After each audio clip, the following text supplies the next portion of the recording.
आसमान के मशरकी उफक पर सुबह की काफूरी रोशनी नमूदार होना शुरू हो गई थी। उस वक्त तक कमांडो नंबर 9 हमें गाइड करता आया था। हम सेब के एक बाग में से गुजर रहे थे। बाग के इख्तिताम पर एक कोठरी दिखाई दी। कमांडो नंबर 9 ने हमें रुकने का इशारा किया। वो दबे पांव कोठरी के दरवाजे तक गया और दीवार के साथ लगकर बंद किवाड़ पर खास अंदाज में दस्तक दी। 5 सेकंड का वक्फा डालकर मेरे साथी कमांडो ने फिर उसी अंदाज में दस्तक दी। इस बार किसी ने दरवाजा खोल दिया। हम बाग में सेब के दरख्त के नीचे बैठे थे। कोठरी के अंदर जलती लालटेन की लौ धीमी कर दी गई थी। अंधेरे में एक आदमी दरवाजे पर नमूदार हुआ। उसने हमारे साथी कमांडो से बड़ी गर्मजोशी से हाथ मिलाया और उसे अंदर ले जाने लगा। हमारे साथी ने बाग की तरफ इशारा किया। वो आदमी ठिठक गया और हमारे साथी से कोई बात की। हमारा साथी लपक कर हमारी तरफ आया और बोला, आ जाओ, गफ्फार मिल गया है। गफ्फार एक पक्की उम्र का कश्मीरी काश्तकार था जो कश्मीर में हमारी कमांडो पार्टीज की काफी मदद और टारगेट पर रहनुमाई करता था। कोठरी की गर्म फजा में मिट्टी के तेल की बू रची हुई थी। एक कोने में जमीन पर कोई लिहाफ ओढ़े सो रहा था। गफ्फारे ने दरवाजा बंद कर दिया।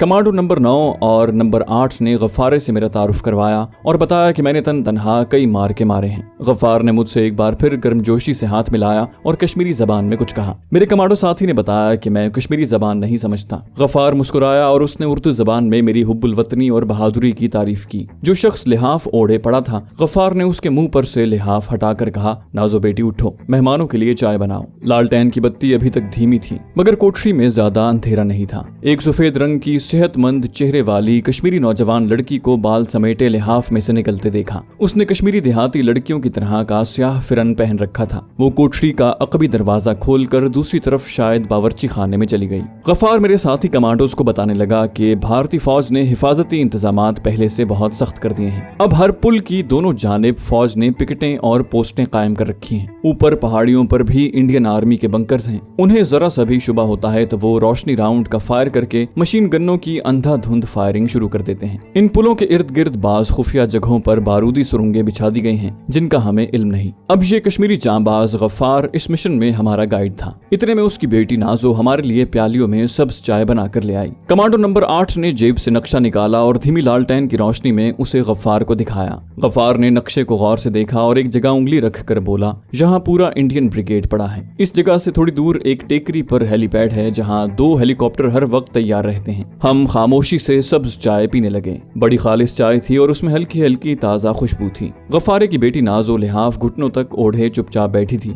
गाइड गफ्फार बता रहा था, इंडियन फौज के जासूस सारे इलाके में फैले हुए हैं। जरा से शक पर वो हमारे आदमियों को पकड़ कर ले जाते हैं और उन पर जुल्म सितम की इंतहा कर देते हैं। वो मशकूक आदमियों की लड़कियों और बहनों को भी ले जाते हैं। एक ना एक दिन इन पर जरूर खुदा का कहर टूटेगा। गाइड गफ्फार इससे पहले भी कमांडो पार्टियों को वहां से गुजार चुका था। वो रजाकाराना तौर पर ये काम करता था इसलिए कि वो पक्का मुसलमान था और दूसरे कश्मीरी मुसलमानों की तरह इस बात पर ईमान रखता था कि भारतीय फौजों ने उनके सूबे पर जबरदस्ती कब्जा कर रखा है। हमें अपनी झोंपड़ी में पनाह देकर वो अपने और अपनी इकलौती बेटी के लिए जबरदस्त खतरा मोल ले रहा था मगर उसका सीना जोश ईमानी से पुर था और वो इस्लाम और पाकिस्तान के लिए अपनी जान तक कुर्बान कर देने को तैयार था। मैं गफ्फार के जज्बे से बेहद मुतासिर हुआ। गफ्फार की जबानी हमें यह भी मालूम हुआ कि भारतीय फौज की रैकी पार्टियां यानी गश्ती दस्ते रात के वक्त घूमते रहते हैं। गाइड गफ्फार बोला, 1 महीना हुआ मैंने यहाँ से 2 कमांडो पार्टियों को गुजारा था। उनमें से सिर्फ एक जवान वापस आया था। उसने बताया कि उसके सारे साथी शहीद हो गए हैं। ये कहकर गफ्फार खामोश हो गया। हमने अपनी कमर के गिर्द बंधा हुआ सारा असलहा उतार कर लिहाफ के नीचे छुपा दिया था।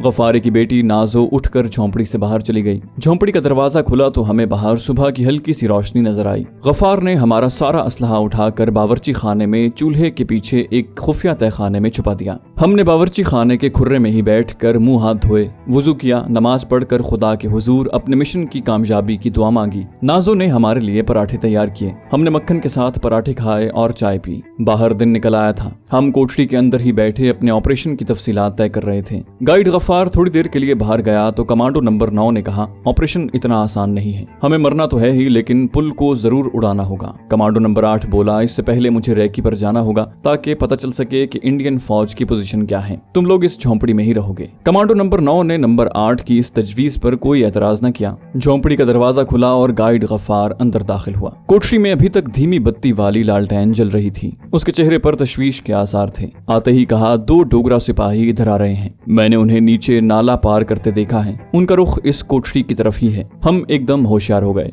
लालटेन को फूंक मार कर बुझा दिया गया। मेरे दोनों साथियों ने लपक कर बंद दरवाजे की दर्ज में से बाहर देखा। वापस आकर कमांडो नंबर 9 ने कहा, क्या तुम हमें किसी महफूज जगह पर छुपा सकते हो? गाइड गफ्फार बोला, बाग के कोने में मैंने इस मकसद के लिए एक खुफिया जगह बना रखी है, फौरन मेरे साथ उधर आ जाओ। हम कोठरी में से निकलकर कदरे झुके झुके सेब के बाग में से गुजरकर कोने में पहुंचे, जहां खुश्क झाड़ झनकार और जलाने वाली लकड़ियों का ढेर पड़ा था। इस ढेर के पीछे एक टूटी हुई दीवार थी। दीवार में एक जगह गफ्फार ने खुश्क पत्तों के ढेर को पीछे हटाया। नीचे एक तख्ता था जो एक गटर के ढकने की तरह जमीन पर लगा था। उसने तख्ते को उठाया। नीचे रस्सी की एक सीढ़ी लटक रही थी। यहाँ बारी बारी उतर जाओ, लगता है तुम्हारे बारे में किसी ने मुखबरी कर दी है। जब तक मैं ना आऊं तुम इसी जगह छुपे रहना, जल्दी करो। हम तीनों नीचे तहखाने में छुप गए। तहखाना क्या था, बस छोटा सा तारीख गड्ढा था जिसमें हम टांगे समेट कर ही बैठ सकते थे। गफ्फार ने तख्ता ऊपर कर दिया। गड्ढे में घुप अंधेरा हो गया। एक तरफ से तख्ते में सुराख था जिसमें से हल्की हल्की रोशनी और ताजा हवा आ रही थी। गफ्फार ऊपर पत्ते बखेर रहा था, मगर सुराख पर उसने पत्ते न डाले। हमें उसके दूर जाते कदमों की आवाज सुनाई दी।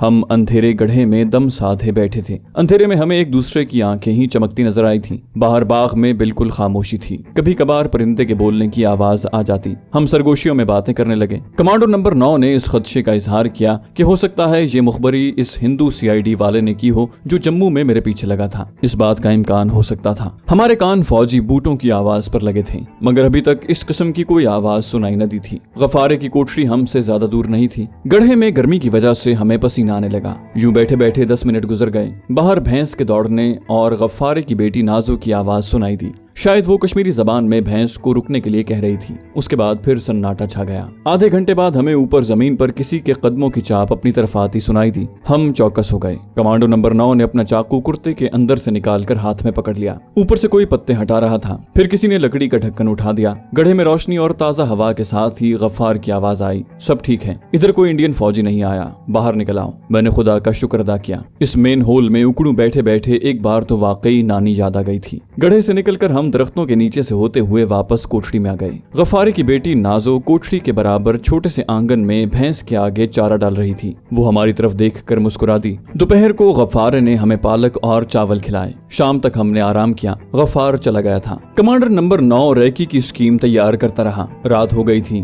जब गफ्फार आया वो अपनी बेटी को नीचे गांव में अपनी बहन के हाथ छोड़ आया था। उसने आकर बताया कि एक नया मिलिट्री कैनवॉय शाम को पहुंचा है। उसने हमारे साथी कमांडो नंबर 9 को मशवरा दिया कि वो आज रात रैकी पर न जाएं, मगर हमारा साथी न माना और कहने लगा, मिलिट्री कैनवॉय तो आते ही रहते हैं, हमें अपने ऑपरेशन को लेट नहीं करना चाहिए। मैं आज रात ही पेट्रोल पर जाऊंगा, ये मेरे लिए कोई नई बात नहीं है। मैं रैकी पार्टियों के साथ अक्सर कश्मीर में आता जाता रहता हूँ। जब रात गहरी हो गई तो कमांडो नंबर 9 ने अपने देहाती लिबास के ऊपर कंबल की बुक्कल मारी, अपना वाहिद हथियार बड़ा कमानीदार चाकू कुर्ते के अंदर छुपाया और बोला, अगर मैं वापस न आया तो कमांडो नंबर 8 मेरी जगह जाएगा। पेशगी सुराख रसानी के बगैर पुल उड़ाने की कोशिश न करना। जिंदा रहा तो इस दुनिया में, वरना दूसरी दुनिया में मुलाकात होगी। रब रखा। हमारी आंखों में पुरजोश आंसू लहराने लगे। हमारा साथी कोठरी से बाहर निकलकर बाग के अंधेरे में गुम गया। गफ्फार ये कहकर चला गया कि वो सुबह हमारे लिए चाय लेकर आएगा। मैं और कमांडो नंबर 8 कोठरी में अकेले रह गए थे। हमने उस वक्त बारी बारी आराम करने का फैसला किया और मैं कंबल में घुसकर सो गया।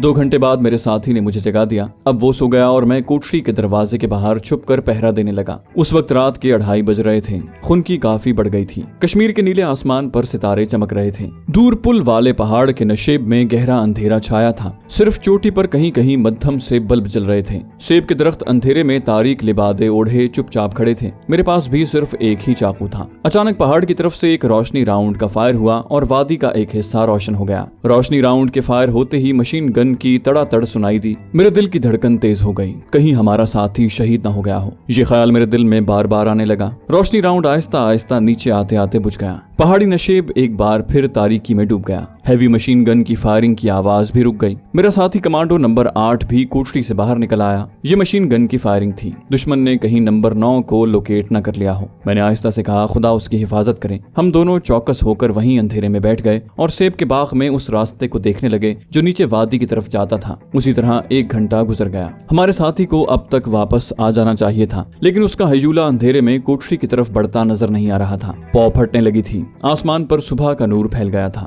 जो कमांडो रेकी पर जाते हैं वो सुबह होने से पहले पहले हर हालत में वापस आ जाते हैं। सेब के बाग के दरख्त और उनके बीचों बीच जाता रास्ता साफ नजर आने लगा था। हमारे कमांडो साथी नंबर 9 का दूर दूर तक कहीं नामो निशान न था। मेरा साथी कहने लगा कहीं वो शहीद ही न हो गया हो सकता है पकड़ा गया हो। वो बहादुर कमांडो है, मर जाएगा, दुश्मन को मालूमात नहीं देगा। मैंने कहा हो सकता है वो पहाड़ी इलाके में कहीं भटक गया हो। मेरा साथी बोला वो इस तमाम इलाके को जानता है, वो भटक नहीं सकता और उसे हर हालत में सुबह होने से पहले पहले यहाँ वापस आ जाना चाहिए, लेकिन वो नहीं आया। जिसका मतलब ये है कि या तो वो दुश्मन के हत्थे चढ़ गया है या फिर वो शहीद हो गया है। हम कोठरी में जाकर बैठ गए। गफार चाय की केतली और बाकर खानियां लेकर अंदर दाखिल हुआ। उसने जब सुना कि हमारा साथी कमांडो अभी तक वापस नहीं आया तो वो चाय की केतली जमीन पर रखकर बोला, रात फायरिंग की आवाज आई थी, या अल्लाह अपना फजल करना। गफार एक तजुर्बाकार गाइड था। वो अच्छी तरह जानता था कि रेकी पर गया हुआ कमांडो अगर सुबह होने से पहले पहले वापस न आए तो इसका मतलब सिवाय इसके और कुछ नहीं होता कि उसके साथ कोई हादसा पेश आ गया है। गफार ने जब इस अंदेशे का इजहार किया कि अगर वो भारतीय फौज के हाथ लग गया है तो कहीं इंडियन इंटेरोगेशन की अजियत से घबरा कर सब कुछ न बता दे। मेरे साथी कमांडो नंबर 8 ने कहा वो शेर का बच्चा है, पाक फौज का कमांडो है, मर जाएगा लेकिन जबान नहीं खोलेगा। मैं आज रात उसकी तलाश में जाऊंगा। गफार ने प्यालियों में चाय उंडेलते हुए कहा, तुम अपना टारगेट क्यों नहीं मारते? अगर तुम्हारे साथी को इंडियन फौज ने पकड़ लिया है तो तुम उसे नहीं छुड़ा सकोगे। हो सकता है तुम भी पकड़े जाओ और तुम्हारा मिशन अधूरा रह जाए। उस कश्मीरी गाइड ने बड़ी अक्लमंदी की बात की थी। अगर वहाँ कमांडो रेजिमेंट का कोई ऑफिसर होता तो वो भी हमें यही मशवरा देता। मैंने गफार की तायद की और कहा हमें पहले टारगेट पर हमला करना चाहिए जो हमारा सबसे बड़ा मिशन है। गफार कहने लगा तुम लोग दुश्मन के इलाके में हो, ये तुम्हारा अपना इलाका नहीं है। यहाँ कदम कदम पर तुम्हारे लिए जान का खतरा है, तुम यहाँ ज्यादा देर तक नहीं रुक सकते। इसलिए मैं तुम्हें यही मशवरा दूंगा कि अपने साथी को भूल जाओ और अपने मिशन को सामने रखो। हम खामोशी से चाय पी रहे थे। आखिर यही फैसला हुआ कि हम आज रात टारगेट पर हमला करेंगे। गाइड ने इस खदशे का भी जिक्र किया कि अगर कमांडो नंबर 9 पकड़ लिया गया तो यहाँ इंडियन फौज की सरगर्मियां तेज हो जाएंगी। भारतीय फौज गांव गांव तलाशी लेने निकल खड़ी होगी। इस एतबार से भी तुम लोग ज्यादा देर इस जगह नहीं ठहर सकते, तुम्हारे पकड़े जाने का खतरा रहेगा। हमने दिन का बेशतर हिस्सा बाग में छुपकर गुजारा। हमारा साथी कमांडो अभी तक वापस नहीं आया था। हमें यकीन हो गया था कि या तो वो पकड़ा गया है या फिर शहीद हो गया है, तीसरी सूरत कोई नहीं हो सकती थी। भारतीय फौज के सिपाही कमांडोज की तलाश में किसी भी वक्त वहां आ सकते थे। हमारी वजह से हमारे गाइड पर भी आफत नाजिल हो सकती थी। भारतीय सिपाही उसे हलाक करके उसकी बेटी को अगवा करके ले जा सकते थे। चुनाचे हम अपने मिशन पर रवाना होने के लिए रात के अंधेरे का बेताबी से इंतजार करने लगे। खुदा खुदा करके दिन गुरूब हुआ और शाम का अंधेरा हर सू फैल गया। हमने गफ्फारे की कोठरी में छुपे हुए ऑपरेशन की तैयारियां शुरू कर दी थी। हमने चाकू, पिस्तौल, लाइट मशीन गन और डायनामाइट के छोटे सिलेंडर अपनी कमर के गिर्द बांध लिए। 3 सिलेंडर मेरे पास थे और 3 सिलेंडर मेरे साथी कमांडो के पास थे। हमने निस्वारी रंग के कपड़े पहन रखे थे। हमारे रंग सांवले थे, इसलिए चेहरे पर कालक मलने की जरूरत नहीं थी। गफ्फार ने भी काली चादर ओढ़कर उसमें अपना मुंह और सर छुपा लिया था। हम तीनों ने अपनी अपनी घड़ियां मिला ली। 3-3 हैंड ग्रेनेड हमारी जेबों में पिस्तौल के साथ पड़े थे। जब रात आधी गुजर गई तो मेरे साथी कमांडो ने कहा, खांसी और बातचीत बंद, अब हमें कीड़े मकोड़ों की तरह आगे बढ़ना होगा। वो जब जमीन पर चलता है तो उसकी आवाज पैदा नहीं होती, हमारी आवाज भी नहीं आनी चाहिए। गफ्फार ने टारगेट तक हमारी रहनुमाई करनी थी। उसने आहिस्ता से कहा, मैं इशारों में बात करूंगा, अशद जरूरत के वक्त सिर्फ हल्की सी सरगोशी करूंगा। जवाब में तुम बिल्कुल नहीं बोलोगे, सिर्फ अपना सर हिलाओगे। हम दुश्मन के पेट में जा रहे हैं। दुश्मन को अहमक मत समझना, उसने हमें पकड़ने के लिए जगह जगह फंदे लगा रखे हैं। दुश्मन बहुत चालाक है, होशियार और हमारा जानी दुश्मन है। आओ अब अल्लाह का नाम लेकर चलते हैं। हम कोठरी से आगे पीछे होकर निकले और रात के अंधेरे और गहरी खामोशी में सेब के सुनसान बाग में से गुजरते हुए शुमाल मगरिब की तरफ ढलान पर एक छोटी सी पगडंडी उतरने लगे। हमारा गाइड आगे आगे था, उसके पीछे कमांडो नंबर 8 और उसके पीछे मैं था। हम इस तरह कदम उठाते चल रहे थे कि हमारे जूतों की जरा सी भी आवाज पैदा न होती थी। गफ्फार हमें ढलान से उतार कर एक घाटी में ले गया जहाँ छोटे छोटे बेशुमार पत्थर बिखरे हुए थे। इन पत्थरों को पीछे छोड़ते हुए हम एक खुश्क पहाड़ी नाले में उतर गए। हम थोड़ा थोड़ा फासला डालकर एक कतार में चल रहे थे। एक जगह नाले के ऊपर पत्थर का कटाव था। इस कटाव में से पानी रिस कर नीचे गिर रहा था। हम पत्थर के किनारों को पकड़कर उस कटाव में आ गए। ये एक छोटा सा गार था। हम गार की दीवार में उगी हुई जंगली झाड़ियों के सहारे आगे बढ़ते चले गए। ये पहाड़ी के अंदर ही बहने वाला कोई गार नुमा नाला था। उसके 2-3 मोड़ मुड़ कर बाहर निकले तो सामने एक ऊंचा सा खेत नजर आया। अंधेरे में खेत की फसल हवा में लहरा रही थी। गफ्फार आहिस्ता से बैठ गया। हम भी फसल की ओट में बैठ गए। गाइड गफ्फार ने बहुत ही धीमी सांस जैसी सरगोशी की। तुम यहीं बैठो, मैं आगे देख कर आता हूँ। वो अंधेरे में गायब हो गया। हमें वहाँ अंधेरी रात के सन्नाटे में बैठे जब 10 मिनट गुजर गए तो मुझे ख्याल आया कि कहीं ये गफ्फारा डबल गेम तो नहीं खेल रहा, कहीं ऐसा तो नहीं कि ये दुश्मन से मिला हुआ है और हमें पकड़वाने वाला है। जब मैंने सरगोशी में अपने साथी कमांडो से इस खदशे का इजहार किया तो उसने सरगोशी ही में जवाब दिया। हमें उसके बारे में पूरी तरह यकीन दिलाया गया था कि वो हमारा आदमी है। वो पहले भी हमारे साथियों को गाइड कर चुका है। मैंने कहा, आखिर इंसान है, दुश्मन के मुल्क का बाशिंदा है, हो सकता है लालच में आकर डबल गेम खेल रहा हो। हम अपनी जगह से उठकर कुछ आगे गए। हमने अपने लंबे चाकू अपने हाथों में मजबूती से पकड़ रखे थे। फसल की दूसरी जानिब कुछ दरख्त थे जिसके पीछे पहाड़ी नशेब में बत्तियां झिलमिला रही थीं। ये इंडियन फौज की छावनी की बत्तियां ही हो सकती थीं। इतने में हमें सरसराहट की बड़ी कमजोर सी आवाज सुनाई दी। हम एकदम से औंधे लेट गए और चाकू अपने अपने हाथों में सीधे कर लिए। मैंने अंधेरे में गफ्फार को पहचान लिया। वो अकेला ही था। वो हमारे पास आकर बैठ गया और सरगोशी में बोला, तुम अपनी जगह से क्यों इधर उधर हटे हो? इस तरह तुम अपने साथ मुझे भी मरवाओगे। फिर उसने बताया कि आगे एक टेकरी के मोड़ पर ऊपर 4 भारतीय सिपाही पहरा दे रहे हैं और हमें अंधेरे में उनके नीचे से होकर गुजरना होगा। दूसरा कोई रास्ता नहीं है। खबरदार जरा सी भी आहट पैदा न हो, मामूली सी भी आवाज न आए, नहीं तो रोशनी राउंड के फायर के साथ ही मशीन गन का फायर हमें हमेशा की नींद सुला देगा। हम खामोशी से आगे सरकने लगे। हम झुक कर चल रहे थे। चाकू अभी तक हमारे हाथों में ही थे। दरख्तों से निकले तो आगे वो छोटी सी टेकरी आ गई जिस पर इंडियन फौज की पोस्ट थी। अंधेरे में ये जगह जरा सी उभरी हुई थी। ये इंडियन पोस्ट के बंकर के सिवा और कुछ नहीं हो सकता था। हमें इस पोस्ट के नीचे से होकर गुजरना था। गफ्फार ने हमें लेट कर रेंगने का इशारा किया। हम तीनों जमीन पर लेट गए और सांप की तरह आगे रेंगने लगे। टेकरी की पोस्ट ज्यादा दूर नहीं थी। हम झाड़ियों से बचकर आगे बढ़ रहे थे क्योंकि झाड़ियों के साथ रगड़ से आवाज पैदा हो सकती थी। मुझे ये भी फिक्र लगी थी कि अगर ये भारतीय फौजी चौकी है तो इसके 2-3 आदमी जरूर नीचे गश्त पर होंगे। मैंने चाकू मजबूती से पकड़ रखा था। अब जो हो सो हो। हम दुश्मन की दाढ़ी के ऐन नीचे पहुंच गए थे। हम किसी शदीद जख्मी सांप से भी कम रफ्तार से रेंग रहे थे। गफ्फार भी एक माहिर कमांडो का नमूना पेश कर रहा था। न जाने ये बेगरज कश्मीरी मुजाहिद कितनी बार हमारे आदमियों को लेकर इस पुल सिरात पर से गुजरा था।